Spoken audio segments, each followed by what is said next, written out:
From UFOs to psychic powers and government conspiracies, history is riddled with unexplained events.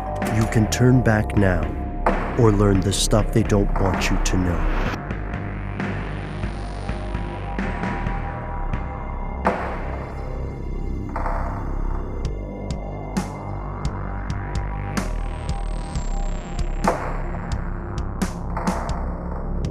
All right, we're back, and we're going to keep this short, but this is important. Just like that other podcast on our network, which is awesome. Yeah, I didn't know if that was a purposeful reference, but yeah. I really love that show. Okay, I'm going to read to you from an Al Jazeera article that was recently posted as of today when we record this, November 22nd, 2021. In first, United States added to annual list of, quote, backsliding democracies. This is a report that was released by the International Institute for Democracy and Electoral Assistance. Now, you will know just by that name that this is one of these organizations that we've mentioned in the past. Ben, it's an NGO. What are those? Those, Matt, are non-governmental organizations.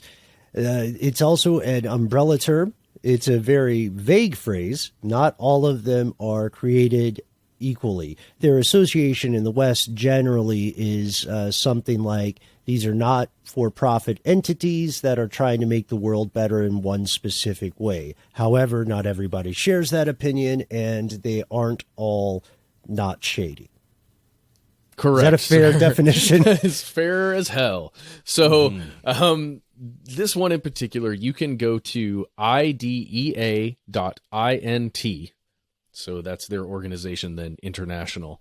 And you can learn about them. They have a /about us page. You can read there. You can read all about the member states that exist within it, including their chair from Australia, their first vice chair from Barbados, and their first vice chair from Germany. You can learn all about what they do. This is what they say according to their website. They say that membership to this organization is, quote, open to governments which demonstrate by example in their own state their commitment to the rule of law, human rights, the basic principles of democratic pluralism, and strengthening democracy. Interesting stuff there. I do have to say, at least on their official website, I'm seeing countries like Belgium, Brazil, Chile, Mexico, India, Philippines, Peru, Panama, Norway, not seeing the United States. Just putting that out there, not seeing the U.S. They don't seem to be a part of this organization. So, this organization that does not have the United States within it, or at least as a member state, has said that the United States is backsliding. It is a backsliding democracy, as in it is deteriorating, things are happening, and it is being pushed more towards an authoritarian or hybrid state, as they would describe it. I think we could have told you that. Well, maybe that's the way it feels. To me, it perhaps feels that way a little bit personally, just when I look out at events and how things have been shaped and changed over the past, several decades that I've been paying attention. Sure. But to see it put out here in a report that is fairly extensive, if you read the entire thing that you can find on their website, it is a bit alarming. It specifically points to 2019 and 2020 as being a flashpoint for a change that has begun to occur within the United States. Specifically, they're calling out the words and actions of President Donald Trump upon losing his second-term election and having a sitting president who's on his way out questioning directly the results of a democratic election within a country, a state within which that president is serving. That's maybe one thing. And it is kind of an alarming thing to have a president question the results of an election, because then that makes everybody else question it. And this is not casting aspersions necessarily directly at President Trump. It's just that occurrence, no matter who was in office or who was questioning the authority of the democratic process, would have eroded this, the core democracy of it all. essentially. Well, so much of that core is based on following, kind of protocols and following tradition, and none of it's necessarily like, enforceable by law. We just depend on people kind of carrying this legacy of like accepting the results of an election and like, being a good sport. But once you start having someone who's setting the precedent of, well, actually, maybe that we don't need to do that, then you start to see that backsliding, it feels like. Yeah, is something I've brought up over the years, and it's something that's easy for people in the U.S. and really the global West to forget. It's that the most vulnerable time in any empire is the time in which a transfer of power occurs. And you might be surprised how many countries don't get it right, and how startlingly close they come to dissolution. The peaceful transfer of power is like the number one most vulnerable time. It is literally the equivalent of an animal's molting stage. It's very vulnerable. The skin is new. Will the core survive? And I don't think that's hyperbolic to phrase it this way. I know we're going to get probably, Matt, we're going to get to the writing of John Bagot Glubb, the guy who put a time limit or proposed an expiration date for empires, right? 250 years, guy? We could talk about that? We can. I mean, we've already talked about that on this segment within our show. That's true. So maybe we refer back to that, and instead we say that this perceived thing, American exceptionalism as an ideology aside, this perceived danger is some, if it is a thing that is happening, if this NGO is right, then they are also inherently seeing it at a macrocosmic level. There are other things happening in countries, and they're similar. Like Chile is currently in a runoff, and one of the lead contenders is another Bolsonaro, and that is the current leader of Brazil. There is a far right resurgence, and it's been going on for a while. We talked about it in the past. We did. Matt, isn't there a connection too with the COVID-19 pandemic? And that's just also something you kind of see historically, like a big upset, a big, kind of inciting event is oftentimes when an authoritarian regime can kind of grab the reins a little bit. Well, yeah, it's also when you can most clearly see the discontent of of people who live within a state that is maybe slipping, right? A little bit. Well, there's unrest. What better time to rob the Nordstroms of democracy? You know what I mean? See, it's all, my God, it's all coming together. Also, we have a full episode on Empire's expiration dates. So we do. Check that out. We do. And this is just to point out this one specific report. And it is also not to say that just the United States is in this boat and is, backsliding into some other form of government, non-democratic. You can read through the report. You can see Hungary, Poland, Slovenia as places that are backsliding, established democracies that are having issues. You can look at a few countries that, according to this NGO, are actually improving, like Ukraine and North Macedonia. However, Ukraine is, like, as we record this, appears to be dealing with some stuff with Russia again. We'll see what happens if these intelligence reports actually pan out into something terrible or not. Other places like Turkey, Nicaragua, Poland, Serbia, Brazil were rated as having the, quote, most significant democratic declines over the last decade. I can't urge you enough to actually head on over and read the report. You can get it online. It's free. You can look at the entire thing. Just check it out. Interesting the way it's divided up, too. You can select regions and different attributes like representative government, fundamental rights, checks on government. These are like their, I guess, bellwethers for, how they're measuring whether this is the backsliding. Yep. Yeah, it's really good work.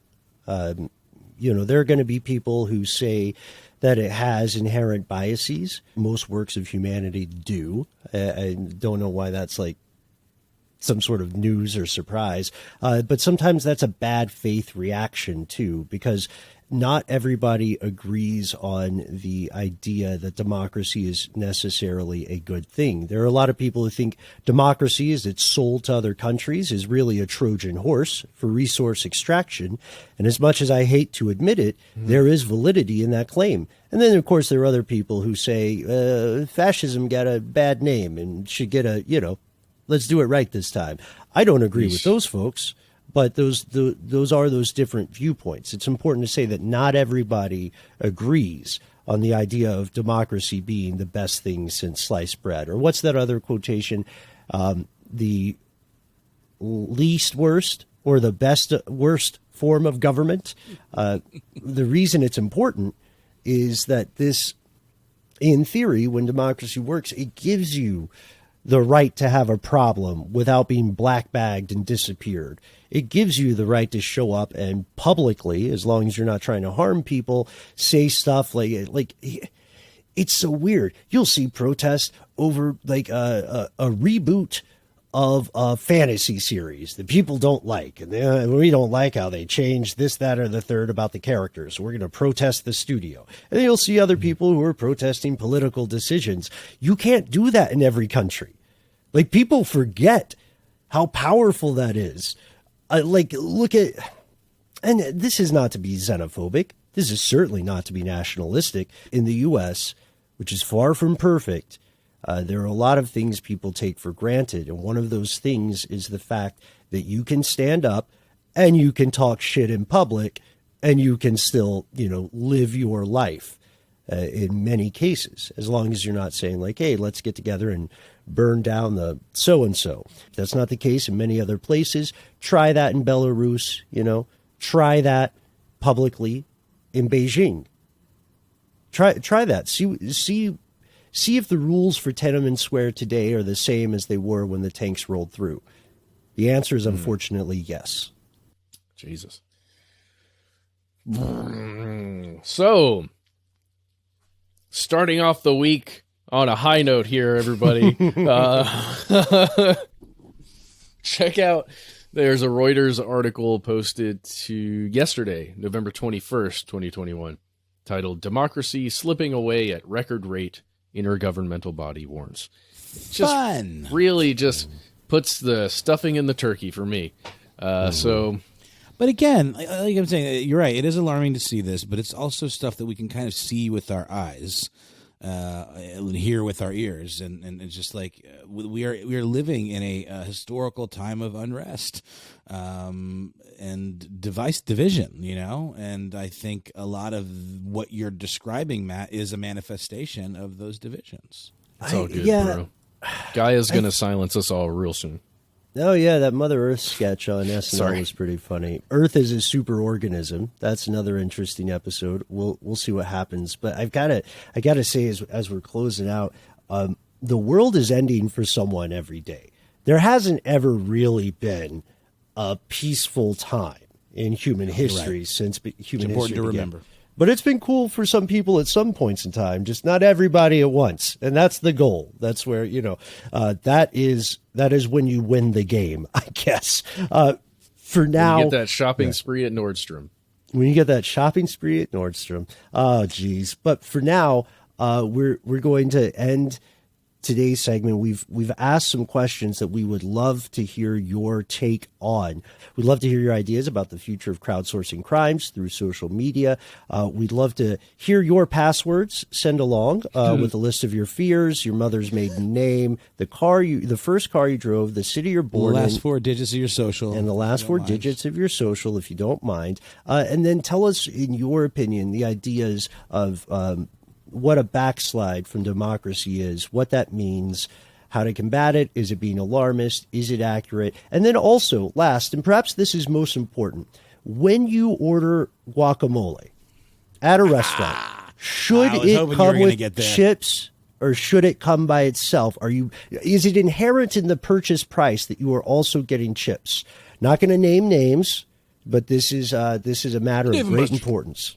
This is a matter of great importance to us at the show, so please answer that question for us. And even more importantly, when Dave & Buster's finally does send some chips out to you, because they don't have servers anymore, they've just got electronics that are supposed to know where you ordered, what you ordered. If they bring you a tiny bit of cheese dip, with like a your tiny, chips, tiny the bit. tiniest A amount, single dip's worth of cheese Yeah, dip. yeah. should you morally send that back because you did not in fact order it, or should you just accept the cheese dip? I asked Delphi, actually. Yeah. The AI, Delphi. Yeah, Delphi. yeah. Oh, I thought you were referring Yeah. to the Oracle of. No, the AI. Yeah, the less Oracle of, impressive. the- Yep. With a new version of it, and they said it's good. We've also good. we've also Were they been referring to the cheese dip though, or the action? Like I don't know. unclear. Delphi's a I good tried to case follow of up. But the we see as though through a mirror darkened, I guess is the old line. But Boy, do we ever. But this is, but we want to hear your opinion on this. I love that we're alluding to this at the end. We also want to shout out everybody on Twitter who wrote to us with their own. I mean, this is more of a listener mail thing, but who wrote to us with their own experiments asking the Oracle. You can see those if you visit our Twitter handle where we are at Conspiracy Stuff. You can also find us on Facebook. We love to shout out our Facebook page. Here's where it gets crazy. You can meet with your fellow conspiracy realists. The memes are good. The discussion is better. And you can also find us on Instagram where we are Conspiracy Stuff Show. But wait, you might be saying, Is there more? Didn't you guys spend so much time telling me the dangerous, deleterious potential of social media? Aren't I supposed to be off it? How can I contact you? Because I have opinions about guacamole. Well, that's entirely up to you.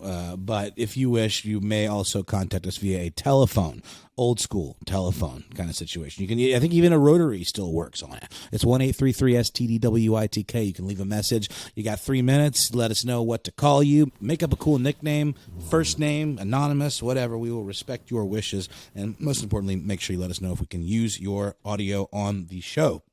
And then you, yes, you, might appear on one of our weekly listener mail episodes. If you don't want to do any of that, there's one final, also somewhat old school way of contacting us. You can send us a good old-fashioned email. We are Conspiracy@iheartradio.com.